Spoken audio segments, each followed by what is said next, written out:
Hey, good morning. Coffee Conversations with Greg J is on. How are you doing today? Thursday. We out here on the road. Las Vegas. I'm up here on the 22nd floor, looking over the city of Las Vegas. Been out here for the National Association of Broadcasters Conference. Hung out with my daughter. Get some daddy-daughter time, But we didn't stop. We kept inspiring and informing the people. Thank you so much to actress Regina Taylor for rolling through and sipping coffee with us. She is in that. Have you been watching that First Lady? She's playing Michelle Obama's mom, Marion Robinson. Doing a pretty good job, if you ask me. And so she came through to talk about that and acting. And, we've been talking about the creative economy. So that's what's up there. I've been really excited about today's show. We spend a lot of time having casual but compelling conversations. If you watch our content, please like and share us on our YouTube page. We're over on LinkedIn. We're in a number of different Facebook pages. Just type it in, Coffee Conversations with Greg J. And if you missed this video portion, you can always go wherever you get your favorite podcast, Spreaker, iHeart, Google, all of them, just tap in Coffee Conversations with Greg J. And you can take us wherever you like, audio-wise. Everybody's talking about it 30 years ago, man. 30-year anniversary of the LA civil unrest. If you live in LA, that was a keynote time. A pivotal time for our city. Right. And so we're going to have a conversation. I'm just so thankful and grateful to the people who have agreed to come on this morning.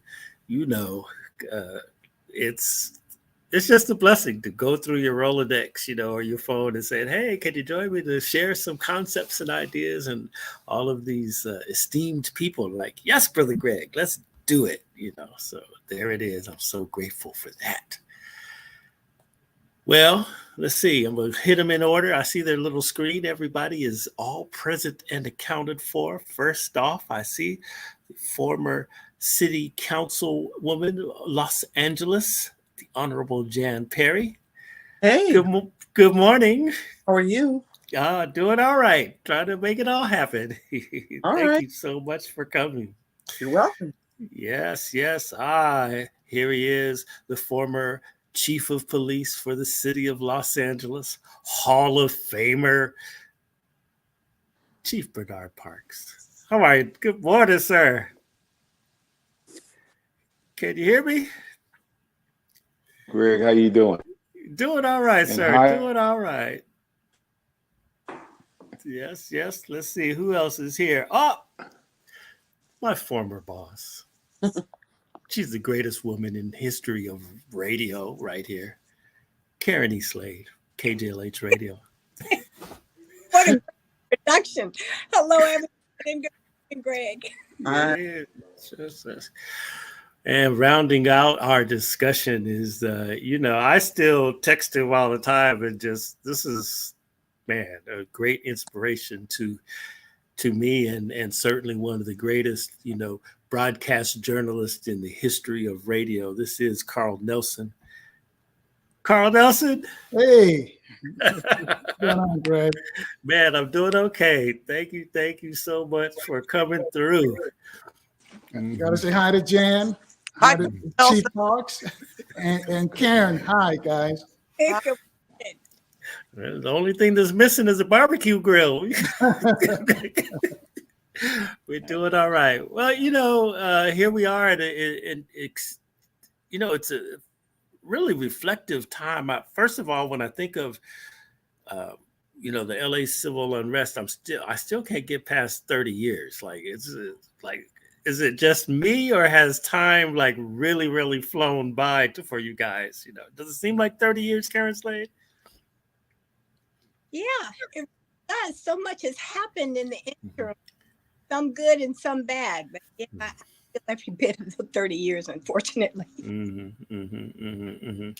It's really, really interesting. People don't realize, I think, Karen, how essential, Black radio and Black media is to our community, right? And I think that when we tell the story of the 1992 civil unrest, it absolutely has to be told, with KJLH in it. KJLH is like essential, and it shows the power of radio in terms of how the people really listen and respond to what's coming out of the airwaves, in the Black community.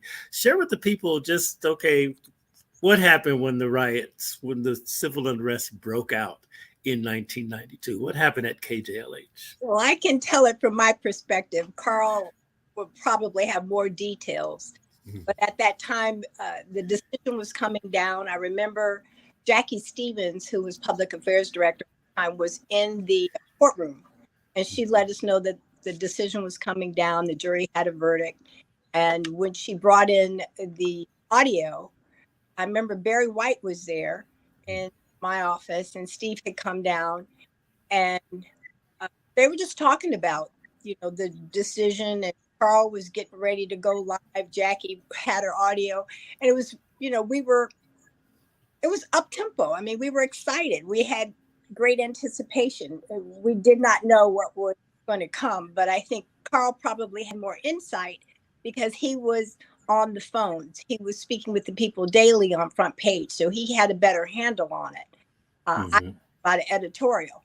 That seems very significant in hindsight, but at the time I thought, oh, we've got to galvanize the people. This is important. Little did I know how big it's going to get. Well, let's ask Carl here. Carl, one of my favorite stories is I heard that you and Sonny were in the van at Florence and Normandy when everything popped off there. Is that accurate? Did you have eyes on the situation? Yeah, that's quite accurate. And actually, what happened when we went there, and I was trying to find a phone to call back into the station to report what was going on. Then they started firing shots, so we decided to go back to the station. Well, tell us a little bit about what you were feeling when you were seeing, just share with the people what you saw at that moment. You mean at Florence and Normandy or when it started? At Florence and Normandy. Florence and Normandy, it was sort of like New Year's Eve. The shots were being fired not at people, but in the air. And people were in a, I wouldn't say celebrity mood, but they were an angry mood, but they were just, it was more like a party. It wasn't so much anger. It was people upset, but they weren't taking it out on individuals at that time. They were just, anger and shouting and screaming. And then the shots started fire. So Sonny and I decided to come back to the station. Hightail it back to safety. Yeah. Let me just bring in here. Oh, my mouse. Jan Perry, what was happening in your world at the time? Well, at the time, I was a staff person to then Councilman Michael Wu, and we were down at First AME at Adams or on Harvard, 2270 Harvard Boulevard, and I remember standing in the back of the church and looking south and seeing the smoke. Reverend Murray was on the back, and I could see the tears in his eyes. And it was just heartbreaking. Mhm, mhm, mhm, mhm, mhm. It's really interesting to know that the political forces at that time. It's almost like your hands were tied. You were trying to figure out what was happening, and I know that the verdict was kind of the straw that broke the camel's back because we had a lot of things happening in the city at the time. Is this something that city government could have predicted, or what was the vibe in your offices? Well, I think that, there hadn't been a riot since, I guess, the 60s. And so, Mm, but now the factors were present, and the anger was palpable about what had happened to Rodney King. mhm, And, of course, Chief Parks can speak to that on a much deeper level. mhm. But, many of the factors that were present then, uh, the unsettled nature of our economy, people being left behind and not having a pathway to recovery, a lot of those factors are still present. Mhm, mhm. So, Yeah. It's like not much has changed. My mom used to say, the more things change, the more they stay the same. you right. know. Yeah, yeah, yeah. Well, Chief Parks here, bring you in. Good morning. Well, there you are. Hello. So Chief Parks is chief of well, not chief of police yet, but you certainly were in the mix. A lot of the LAPD is definitely in hot water at this time. What is the vibe at your what was your vision at the time that the rebellion began to take shape? I think at the time it occurred, it was you're on a roller coaster trying to catch up with Mhm. it.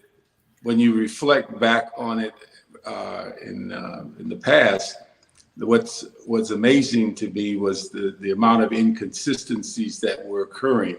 On the one hand, if you go back to 65 and read the Kerner report, you go to 92.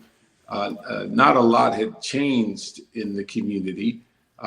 Still, vacant lots where riot occurred. Also, you had kind of an interesting dynamic that for years the community had said that officers never were prosecuted for what they thought was indiscretions in the community. Yet in this case, they were prosecuted. And when the verdict came back, where people thought was inconsistent with the video, then there was outrage about the verdict, although the venom was against the police department, which was somewhat strange to us in the department because for months before this, we had surveyed and been in the community. And because of the filings by the district attorney, many people said it had basically quenched their thirst for getting something of accountability. But the reaction, spontaneous reaction all over the city was somewhat of a surprise to many of us in law enforcement because unlike the 65 riot, it wasn't concentrated south of the Santa Monica Freeway. We found the entire city exploded at the same time. So there was a lot of inconsistencies, a lot of issues as far as judgments being discussed later on, whether the chief of police was present, whether he should have been there, whether the department was prepared. But there's a lot of things that were going on that when I look back on it, were real inconsistencies as to the community's view and the department's response. All of you are in ex- exceptional points of influence, and if we look back 30 years later, we see, as Jan Perry pointed out, we see some of the same problems still exist. What lessons did we learn from 1992? I feel like policing, I'm thinking about you, Chief Parks, and since I semi-retired from KJLH radio, I've moved out to Long Beach, and I see similar problems in some of the community meetings. And I say, I remember a similar circumstances in LA, And, I speak as things I witnessed with community policing and all of that, and that seemed to help relationships between the police and the community. What lessons can we look back on and apply to today's situations through community policing and, this new era of social justice and racial reconciliation? What are the lessons? For me, the lessons are that I think we've lost the grip on the basics of community-based policing. Although everyone says they like it and everyone says it's in place, you find in many instances it is not. When you go back and look at the true and pure community-based policing, it's a partnership between the police and the community to solve problems in the community. Once departments have decided to make it into a specialty program where they identify a handful of people that go out and make the community feel better, the community basically is telling them, you're not the officers that are mistreating us. The people that we're concerned with are those who drive around in the cars and stop. We're not concerned about the people that show up in uniform at the local parks and go to the community meetings. So I think we mislead the public by having hybrid systems that have not made officers inclusive with the community is the one major thing I see. Mm-hmm. And then most recently, the LA Police Commission having to put out a policy statement about stops in the community is a clear indication that we've regressed, because stop and frisk was not part of the mentality of the police department in years past, but yet today it appears officers have forgotten about what probable cause is and why you would take, the two most precious things that people have is their liberty and their life, and police can take both of those legally. So you have to be very, very sensitive as to stopping someone, taking their time, figuring out what they're doing. You just can't do it on a hunch. And it appeared that's where things have regressed to in today, which 30 years later, we may be in worse shape in how we stop people and the reasons for stopping them than we were 30 years ago. Mm-hmm. Mm-hmm. Jan Perry, what lessons have we learned? I think one of the things that bothers me the most, and I'm not sure we've learned it, is to have people in positions of power go beyond rhetoric and talk and tell, teach, explain, and implement how you're going to change things. It's one thing to say we need more housing or we need more healthcare for all, but tell us the pathway and then let us help you get there so we can work together. I get very irritated when we're talking about reimagining police reform, and yet I don't hear in the conversation the city of Los Angeles doesn't have a Department of Public Health or mental health, and there's no conversation about taking those federal funds that go to the county at this point and then redirecting them into the city. And I want to see somebody make a motion or move forward on, okay, you want to do this, let's lay the groundwork out for actually implementing it so we can get beyond talking about it. And I think for me, the biggest lesson is watching and monitoring and that I never do that myself, but to also take others to task. Tell us how you're going to get it done and put a timeline on it. And then we need to be engaged and make sure it gets done. Mm-hmm.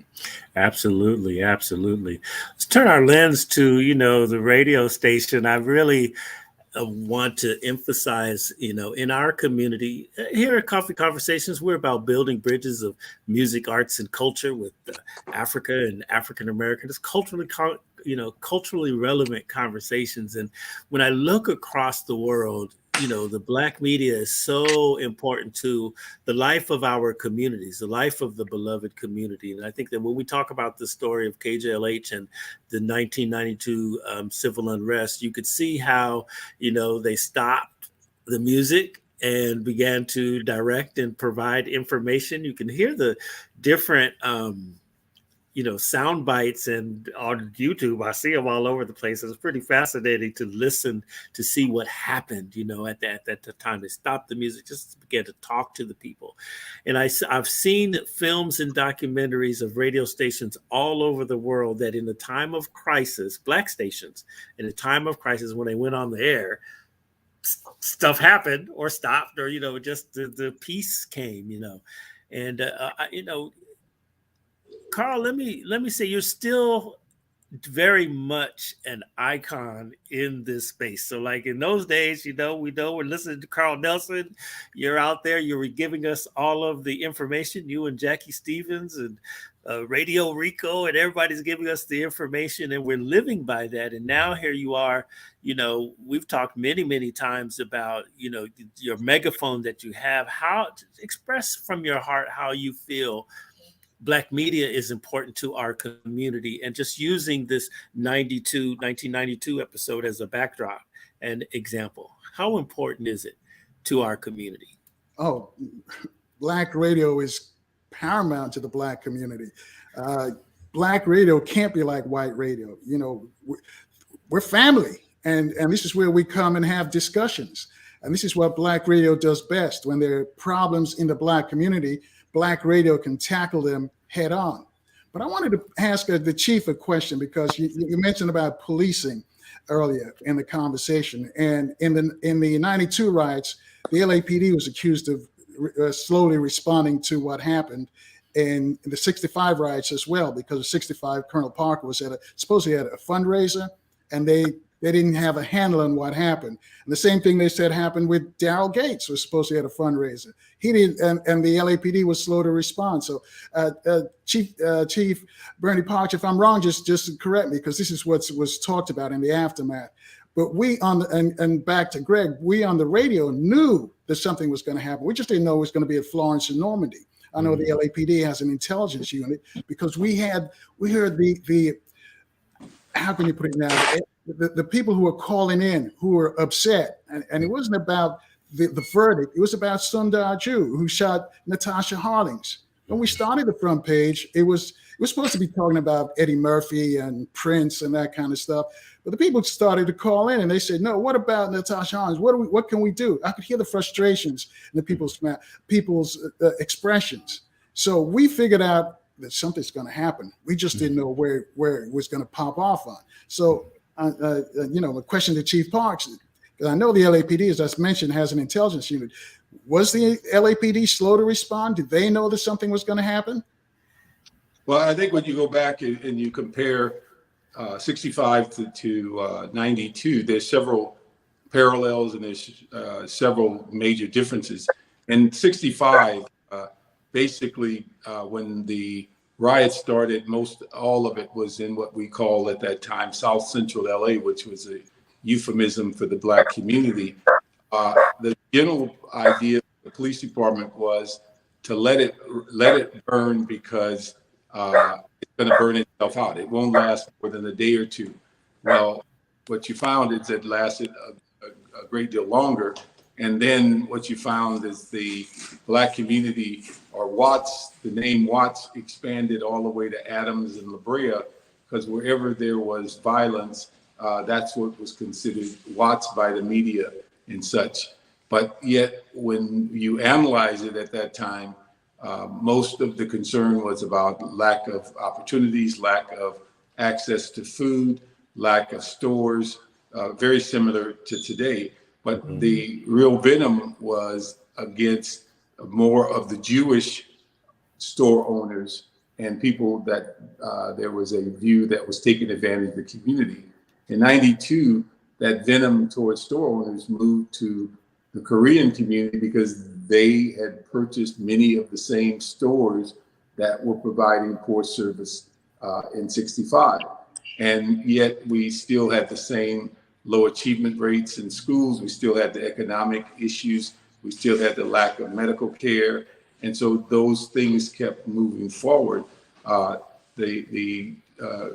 it amplified the Korean community in 92, Orleans, and the other issues of dealing with the language barriers in the stores.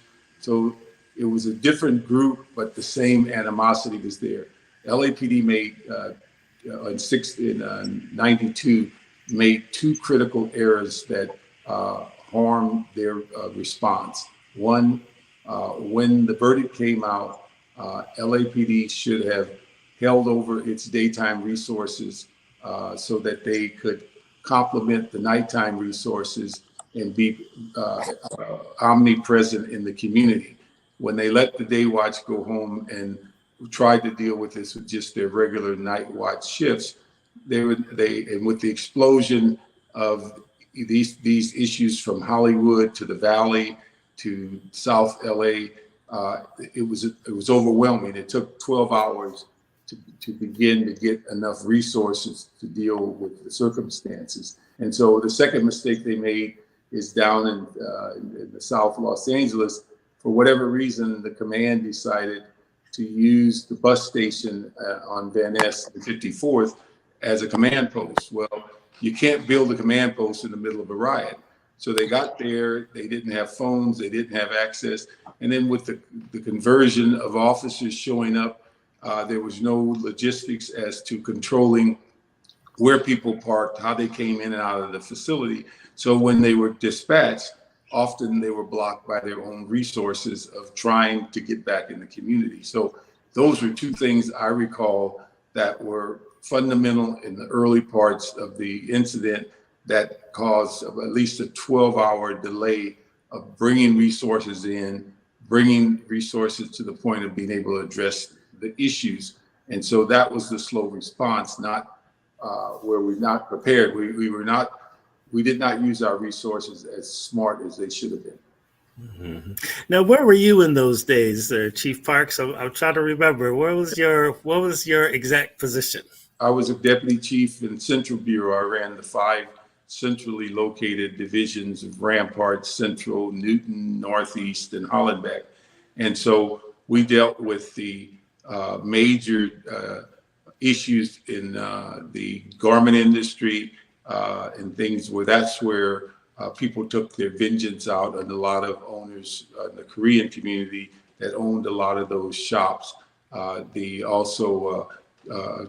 had significant activity around Alvarado and 3rd Street, that those 2 large supermarkets where people were trying to burn them down. And then we had Parker Center, where it became the focal point of people trying to destroy Parker Center. And they ended up destroying a shack that was outside of Parker Center. Later, we were criticized by those who came in and analyzed that we should have stopped people from burning up that transportation shack. And we said, well, what our choices were, we could have saved the shack and lost the building, or we could have saved the building and lost the shack. And I made the decision, I'd much rather see somebody burn up the transportation shack, which was just there for dispatching cars, as opposed to losing Parker Center. Mm-hmm. You know, Karen Slade, and this is all going on, and you're busy managing, the epicenter of the Black community at KJLH Radio. What was going through your mind at that time, and how, describe how many hours did you spend at this station? You had to spend the night, or how did that work? Well, when it just seemed like it happened so quickly. I remember when Carl spoke of him and Arthur Wood, Sonny, going out to get some audio, some actualities to bring back for update. And then when they came back into the building, they said, Sonny said, I think I saw someone get killed. I mean, it just seemed like it just went up in a flash. Opened the mics, as you said, and started taking comments. And the bottom line was, we had a video of Rodney King being just beaten, like a training video. And people were like, I saw this with my own eyes. I know what I saw. It wasn't right. It should have been illegal. There should have been severe consequences. So I think that was the spark, that passion. That's where it came from. You're basically telling me not to believe what I see. And so when they called into the station, that we got that pitch of angst and anger and concerns, like what's going on? Why, why did this happen? Why does this continue to happen? And it just escalated from there. So as we started to allow them to vent, hoping we could kind of, I guess, take some of the wind out of it, to express your anger and animosity or whatever, then it kind of, I don't know, settled down, but it never settled down. It seemed to feed off of itself, kind of like the fires that began to rage outside. It began to feed off of itself, and stayed at the station probably at least 48 hours. Those first 2 days were nonstop. I sent the majority of my staff home because I told them I couldn't protect them. And Carl and some of the diehards stayed and kept working. But it was almost like we were a lifeline to the audience at that time. I remember, Carl will remember this, it was like 2 or 3 in the morning, and a neighbor called that a senior citizen fire, and the fire department hadn't arrived yet, and they needed to get people out, and they were not mobile. And I believe Carl was the air with it to solicit help, and they did help. And every time we asked something of our community, they rallied. And over the next 3 days, we tried to bring solutions and information. Martial law mean? How does that affect my go to work? Where can I get groceries? How can I cash my check? All those immediate things came during the aftermath, to the point that when we said it's time to clean up our community, it's time. We can't count on someone else to do. We have to do it ourselves. They came with brooms and shovels and came prepared to clean up, because they realized this is our community. Take care of ourselves. We can't expect anyone else. Mm-hmm. You know, to that point, it's very interesting, Karen, because I did want to talk about how many like community development entities sprung up out of that very sentiment you described. Is like, we have to take care of ourselves, you know, and a lot of different changes began to happen in South Los Angeles. I mean, you know, for the good, because people were able to come together and organize to make our communities better. And I just think that, you know, the voice of KJLH is probably the fertilizer for that, you know, for a lot of people. It's very much an interesting thing. And I want the audience and the panel to know. So I'm just going to share with you my view and why I keep hammering this home, particularly about KJLH. It's an interesting place to work from a Black cultural standpoint, because you could be at other radio stations and you might talk about the Black Panthers, but at KJLH, the people that are coming to that conference were like, yeah, I was there, 41st Central. Yeah, I was in the Panthers. You know, I mean, this really was always fascinating for me, and a great illustrator on how essential, paramount, as Carl said, that radio station is to the community. You know, that's what I wanted to say on that point, you know. But Jen, you're an expert in economic development. Okay, yeah. Here we have the rebellion happen. Many CDCs, EDCs, you know, lots of different initiatives at the policymaking level and all of that to improve our community. Over 30 years, can you share what has worked and where we have gone in that space? Well, I think there's a lot of CDCs, and one that comes to mind is West Angeles CDC, that have been successful in building more housing and attracting and building out for more commercial activity and neighborhood retail activity. And so I think that the call to action is to support the organizations that are out there producing. Neighborhood Housing Services is another name that comes to mind in terms of them holding houses in trust to create that real first-time home buyers program and to provide opportunities for rental housing.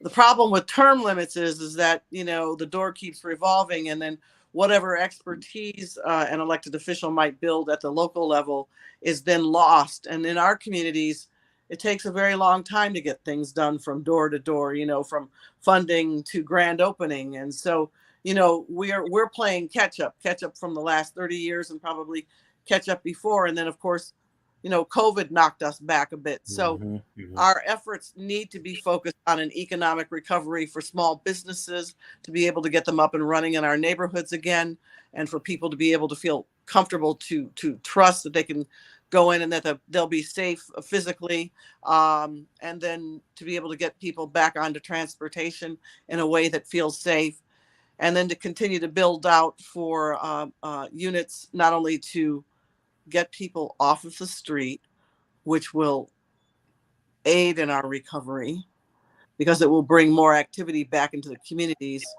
I mean, I live near a very large homeless encampment on Centinela, and at night things happen in the parking lot there, and I know that it's hurt the businesses that are in the center there because nobody wants to go there at night. It's just too dangerous. So we have to work on issues like that. Okay, so the call was, defund the police.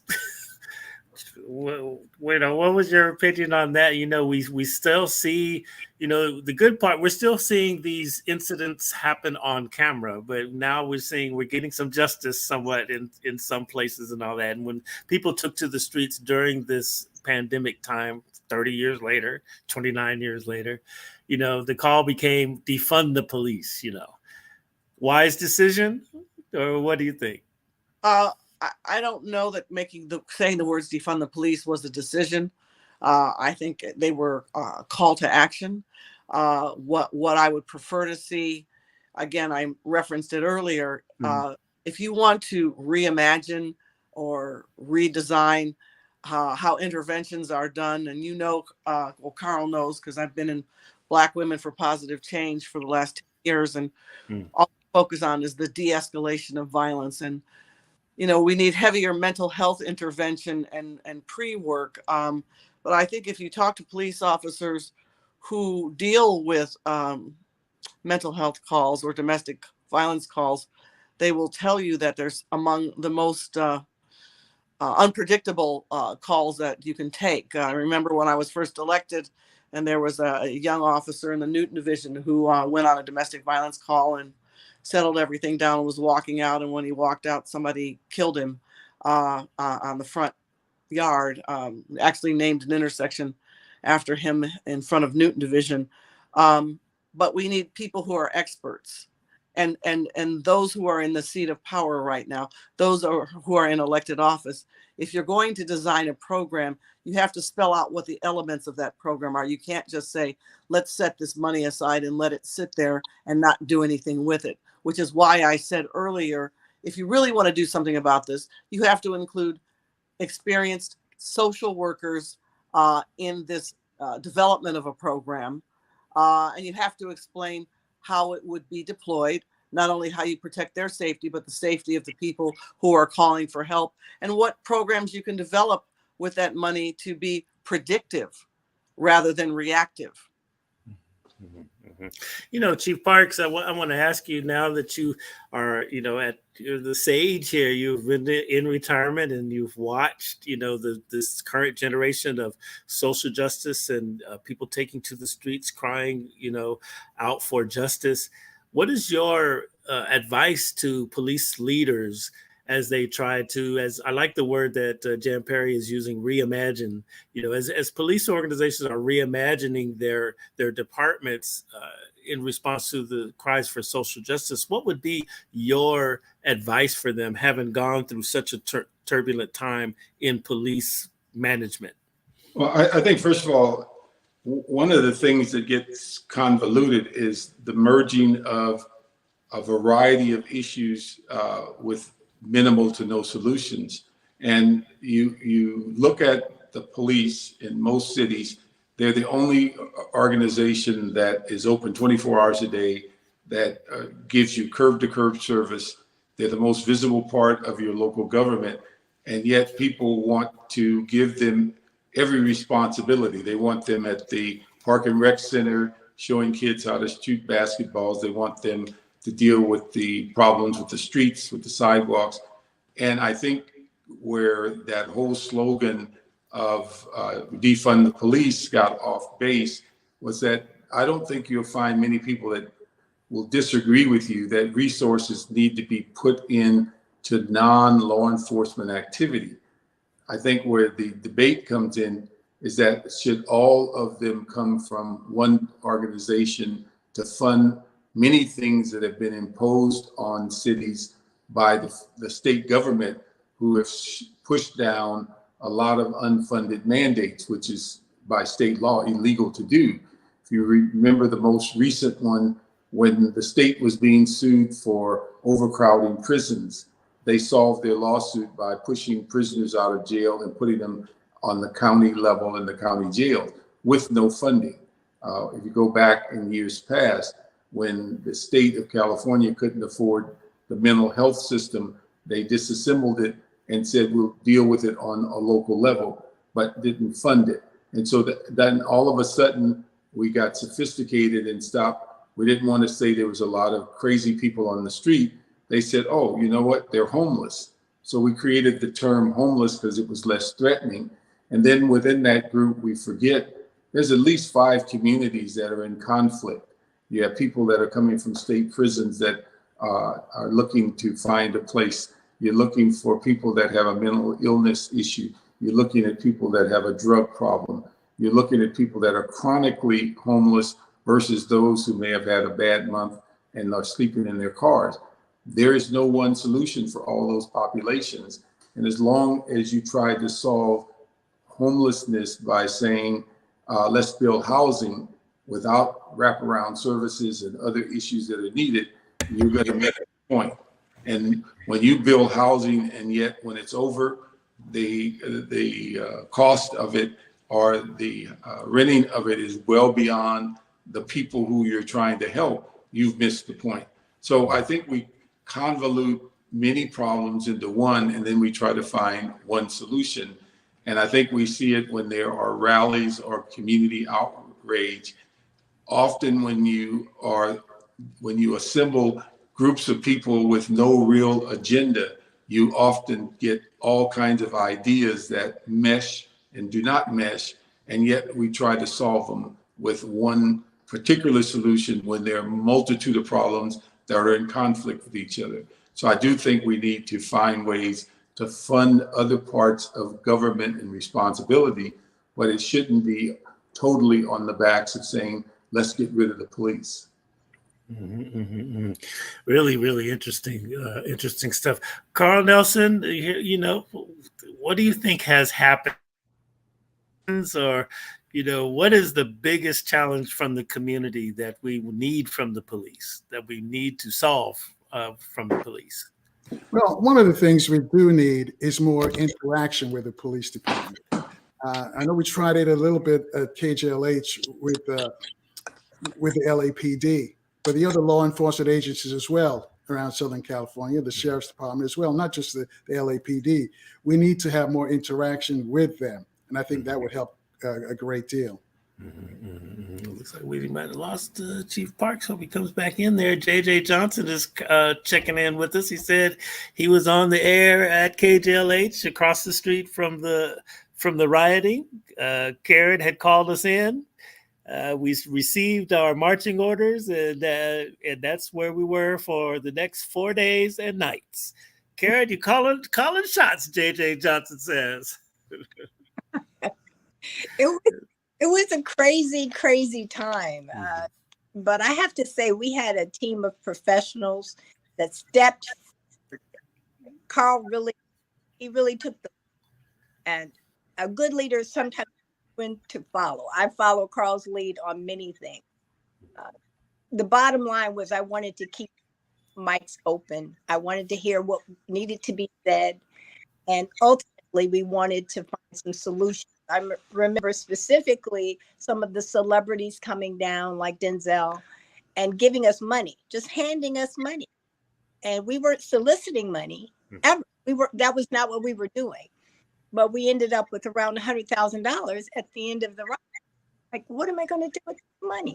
I didn't ask for it. I couldn't mingle the funds. It was a donation.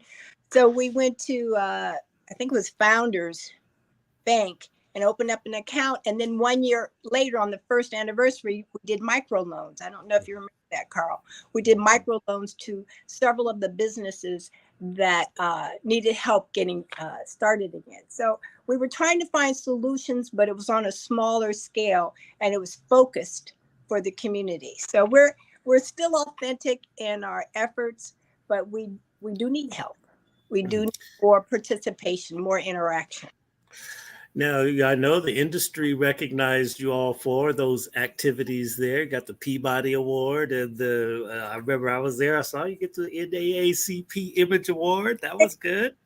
Explain to the people how you felt when you're getting the Peabody Award. That's like the Oscars of radio, right there. Well, once again, I had to go to Carl. Carl told me the significance. I didn't realize, what a big deal it was, and I was very honored. To on behalf of the station, but it was really a team, and I'm not being modest, I'm just telling the truth. Everybody stepped forward and did everything within their power to make a difference during that time, and I didn't have to browbeat them. They volunteered. So receiving that recognition made me feel good, made us feel good, but it was what we should be doing. I think Black media plays a significant role that no other outlet or no other platform plays. We're the original interactive medium. I know there are other platforms now for choosing to use other mediums, but we were there, still very much vital to get feedback and get the word out and then hear from our community. So I'd like to take some of that information we receive and put it constructively into solutions to help the community. That's what's up. I love that. I'd like to ask the panel, like at that time, nowadays we have the hashtag Stop Asian Hate, right? And I know I have observed a similar, I'm going to call it vibration between the Black community and the Asian community in Long Beach, right? And I see things happening as I observe the community that are kind of like what we were dealing with back in the 90s in those days. What are some of the hallmarks for better Black and Asian relationships that you all remember? What worked in helping us come together? Because I think we did the work. Would you agree we did the work to bring more peace between the cultures? Is that for me? Anybody, just jump in. Let me jump in. What I remember, Greg, after the Unrest, we did a simulcast with Radio Korea, KJLH and Radio Korea on the air at the same time, and we were taking calls from both audiences, trying to figure out what happened. And there were some cultural differences between the Korean merchants and our community that we did not know about. And the Koreans were calling up and saying what they had to say. Our listeners, our people were calling up and saying what they had to say. And I think that did a great deal to mend the fences, because now we sort of understood the cultural differences between the Korean community and between the Black community. And I think after that happened, you saw the Korean community sort of, I wouldn't say move into the Black community. I know they sponsored the Kingdom Day Parade at one time, and they were more active doing other things than just being merchants in our community. That's really, really interesting. And you're right. We have to come together, right? We don't know enough about each other, and I just bring it to the point. I will say it, there's the Cambodian community and the Black community in Long Beach it's polarizing, and I promise you, it reminds me of back in those days. And I'm in a position where and this is the reason why I just asked that abstract question, because I'm in a position to effect a measure of change, in that city, in this space. And I'm just trying to take some notes here. It's like, okay, well, what can we do to bring the Black community and the Asian community together, as opposed to always fighting politically, always fighting. It's just ugly. Right. Carl, this is Jan. I was a longtime member of a group called the Black Korean Alliance right after the riots, I believe.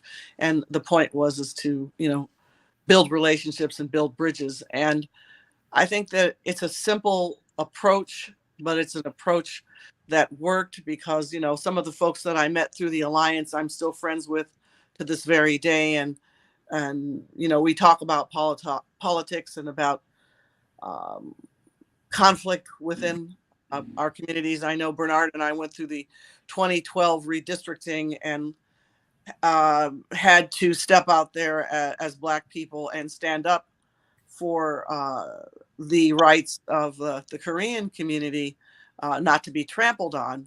And while we didn't realize that then, they have now had the benefit of our hard work in this last round of redistricting in 2021 to get representation that was far more balanced. And so, it comes through exercises like that to be able to build relationships and alliances and long-term trust and respect. Yeah.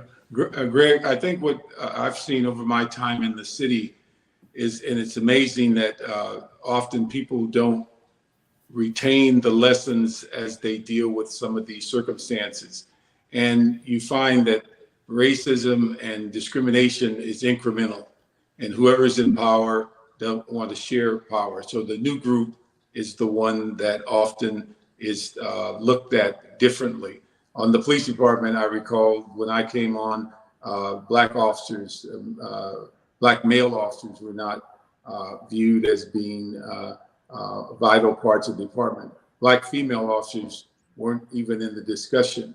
As you move forward, once people realized that Black male officers were had to be dealt with, the next thing you know, people begin to look at where they could place their discrimination, and next thing you know, it was against Hispanics.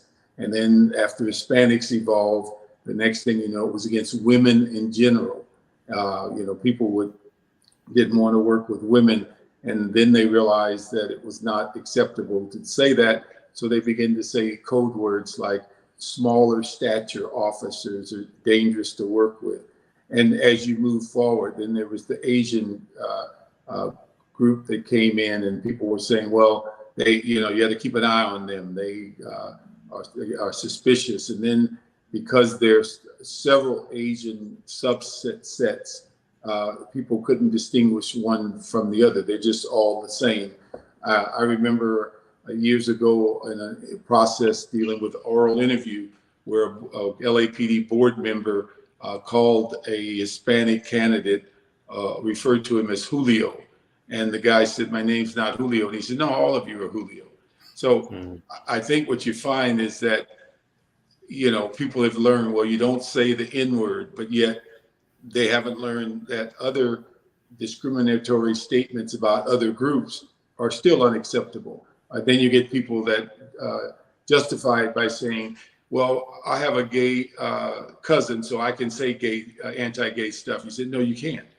So these are the things that people rationalize, and every new group finds themselves in the mix, and everybody that's in power has a tendency to restrain others who they have to share power with. And so these are things I think is a learning process that we go through, but often we're solving the same problem over and over again, whether it's Cambodians in Long Beach, it's Koreans in 92 in Los Angeles, whether it's Blacks in 65, there's that incremental process that people aren't willing to learn that their discriminatory views are universal, and they'll find what's unique about a different group and choose to impose it on the next group because they don't want to share their power. Mm-hmm. That's really, really, really something to think about. That's for sure. Chief Parks, what happened to the officers that were acquitted? You know what? I've lost track of them. They I think, well, all of them, when they ended up leaving the department in some way, some were ended up being found guilty on federal charges. But the thing is that again, those lessons are incremental. When I went to roll calls and talked to people about the Rodney King incident after it occurred, it was amazing to hear officers justify what they saw on television. And they would justify it by saying, well, it's unfair. You didn't see what he did beforehand. And you're saying, but no matter what he did beforehand, didn't justify what we saw on television. And so we had a great deal of issues within the department of individuals justifying it, staff people justifying it. I was criticized roundly for being one of the few command officers that was saying, no, that was wrong. That was unacceptable. There's no way you can justify it. But these are things that you get people that circle the wagons. And, it was just like when the information came out about officers using their computers in the car to make derogatory remarks. And Gates made the infamous statement that it was an anomaly. It was as opposed to that this is something we need to look into it, or it was dark humor. That was one that was used. He never recovered from those kinds of statements because nobody thought it was funny. And so these are things that we find that we often have self-inflicted wounds by our inability to look at stuff more broadly and see that if it affects the Black community, it's most likely going to affect the Asian community. And if it affects the Asian community, it's most likely going to affect the women in the workforce. And yet we learn those steps one by one incrementally instead of viewing it on a large scale. Well, we're getting ready to get out of here there, Chief Parks. Any last words you want to say to the people? You writing any books or making movies, documentaries, or let's make a documentary? No, Greg, I'm tired and retired. So I remember you and I were sitting at the E.J. Jackson's turkey giveaway, and you were sharing with me. You said, you looked at me and said, Greg, I'm about to sit in my backyard and let drool just come on down my beard. Are you doing that? Yeah. Well, you know what the thing is that we miss things like E.J. Johnson and different programs because they served a major purpose. But no, after 50 years of public service, I just take it easy. This COVID things keeps you inside, so you just have a different perspective.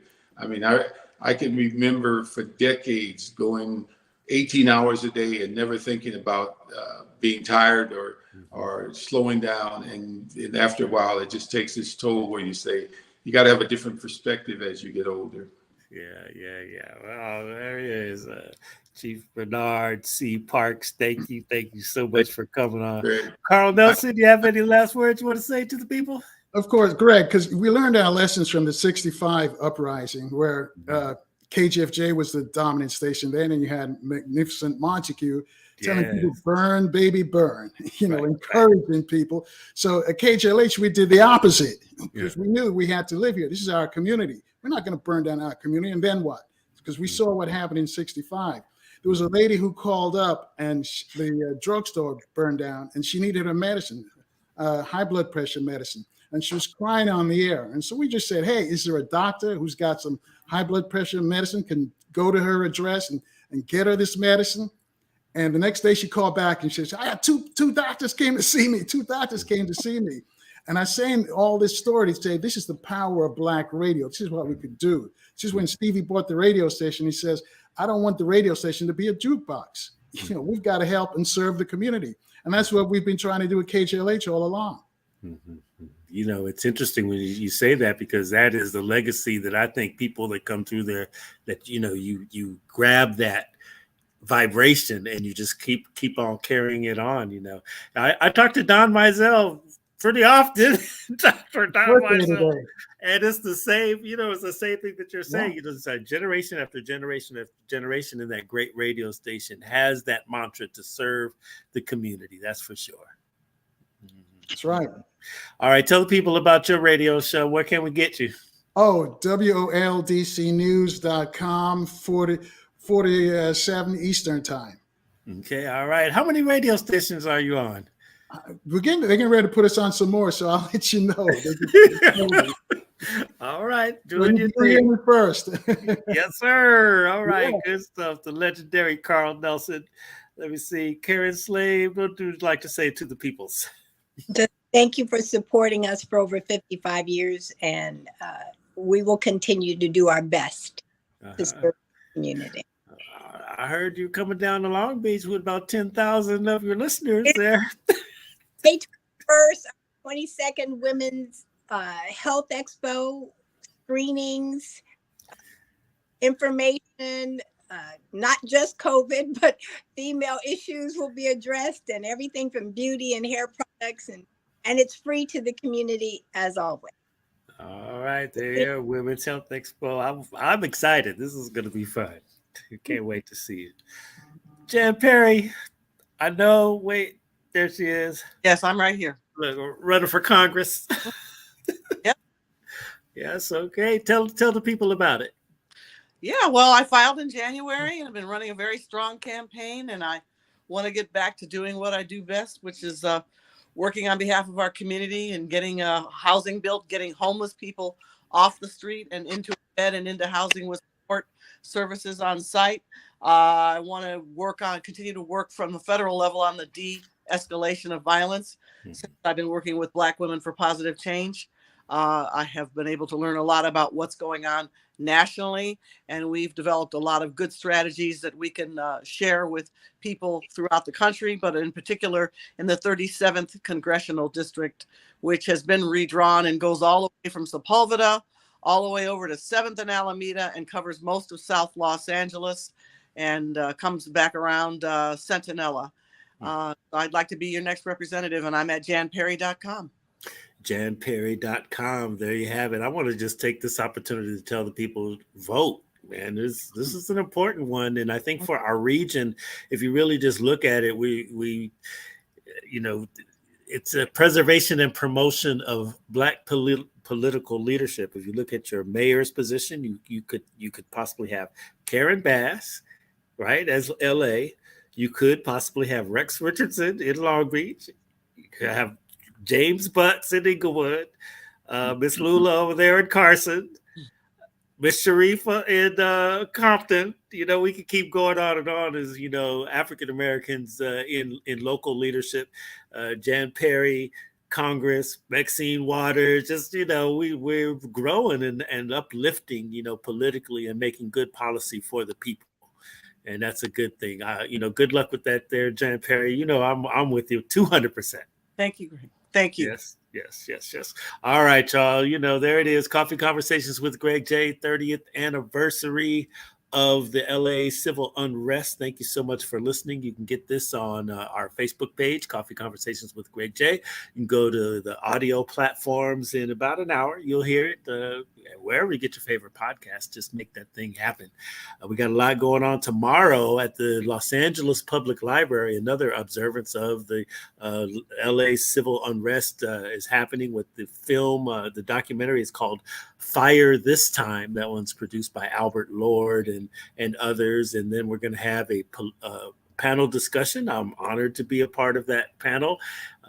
I know Brenda Shockley is on there, Capri Maddox, just a few other people here. I'm just honored that they called to invite me to be a part of that.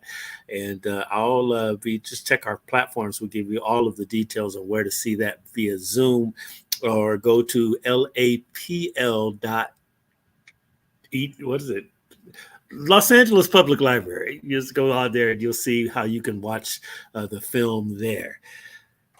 So many things going on. Thankful. And I want you to always remember to love one another, love one another, love one another. Peace and blessings. Thanks.